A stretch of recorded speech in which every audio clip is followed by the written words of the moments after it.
and welcome to this edition of the Time with Hime podcast. I'm your host, Lynn Cordes, joined by our superintendent, Mr. Hime. Happy 2023. Happy New Year. That's right. We are back. We've had our first week of school last week in the books now, and we're ready to move forward in January. Yeah, it's really exciting. Big shout out to our staff, parents, our students. You know, we're just kind of rolling right through. Everybody's into the flow, and as we make changes, fences going places, we're getting new car lines, changing some of our procedures. Hey, we're all working together and making it. And, you know, when you look at it, I think all of our elementaries now but two are fenced and secure, and that just upgrades our safety. We're really excited about making our elementaries safer, more secure, and easier to manage the flow of traffic.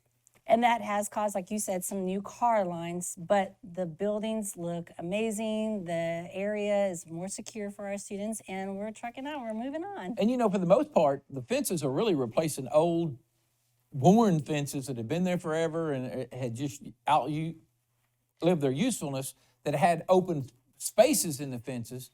And this is just, it's a more secure fence, but it's also more aesthetic fencing. So we're excited about that. Well, and it fulfills some of our commitments to the bond that we had. You know, that's, you know, when you talk about bonds, it's always fun because we look back through that, and it's exciting that some of those things, you know, as a new guy, I wasn't here when the bonds are passed, but it's one thing I've really worked hard is to try to go through that bond issue and make sure we're fulfilling as many of the promises made with the bond issue as we can. Because, you know, that's one thing that, you know, we talk about a lot, but in bond issues, there's a lot of discussions made, and some people take discussions as promises when they're really just discussions, because it's hard to do it all. And plus, prices are getting up so high that some of those things are going to be hard to do. But, you know, we're still working forward, and, you know, we're going to start looking at our secondary schools next, getting those fenced off and secure in a very aesthetic manner to try to control the flow of traffic in our secondary schools. And in the secondaries, we have some good projects coming forward soon. Yes. So that's in the works.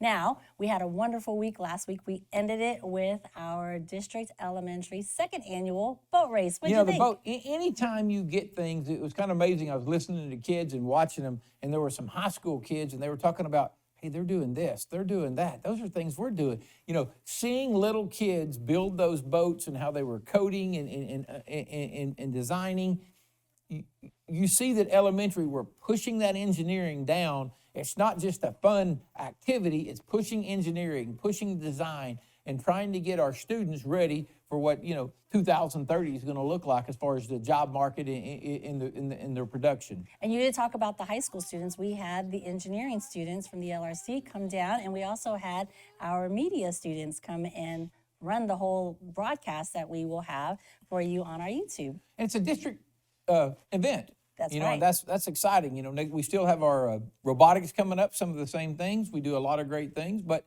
hey, we're in January, and January is Board Appreciation Month. Hey, you know how lucky we are. You know, I always say this, we got a great board. You know, 3 years ago, they made a great decision and hired me to be their superintendent.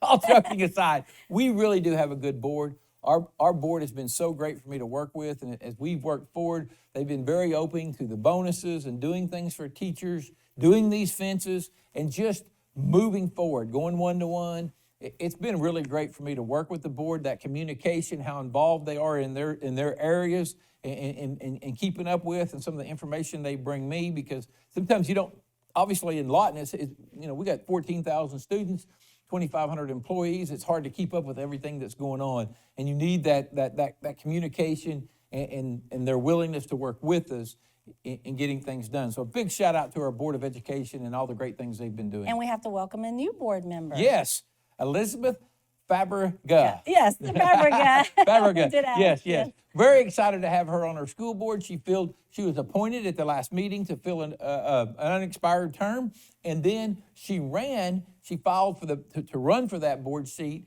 and she ran unopposed, so she will be on our board not only to fill this term up into April, and then the next 5 years after that for a 5-year term. So welcome to the board. We're very excited to get Elizabeth. She's on the MacArthur side of town. All right, and then one big thing, we've been very fortunate and lucky that we've had beautiful weather, a little cold. Cold was over Christmas break, though. That's right, and yesterday was gorgeous, but we want to just discuss weather as a whole. You know, one thing when you talk about weather, you know, you know this because you spend a lot of time with different weather services, Fort Sill, Channel 7, and the different weather outlets, trying to gather as much information as we can. As we know, predicting weather in Oklahoma is not a real good job.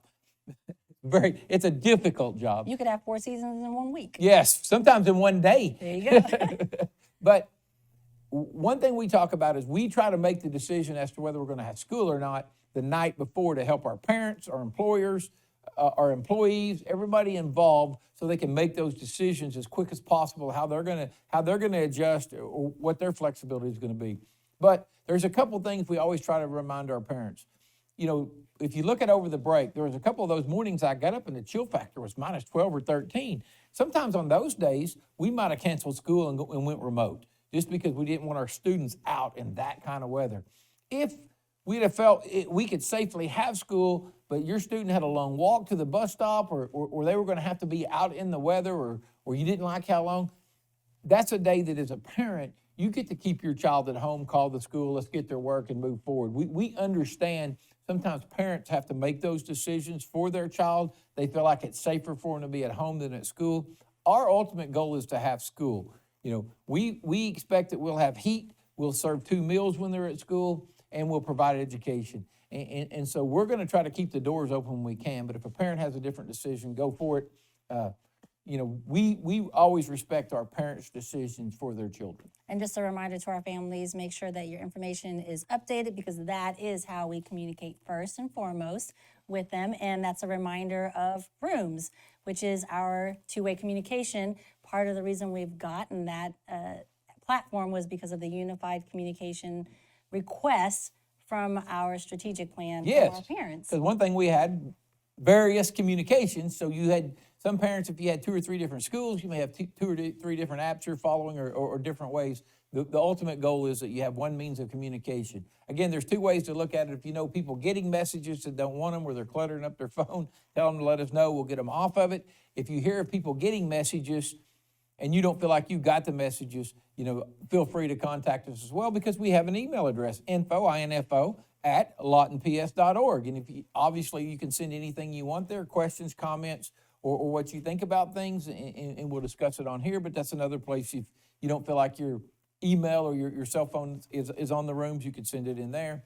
Or if you're getting messages or you know someone who is, it's another place where you can communicate with us that we do have people monitoring that email address. Correct. And so just a reminder to our families, the email invite will come to your personal account and it will be from Edgy Room. So it looks a little different. It's not from Lawton Public Schools, but that is a Lawton Public Schools entity. Now let's talk about some events that we have coming forward. Next week, we will honor and celebrate the life of Dr. Martin Luther King. Oh, awesome. Very exciting. And, you know, that's the 16th. Yes. It is a no school day.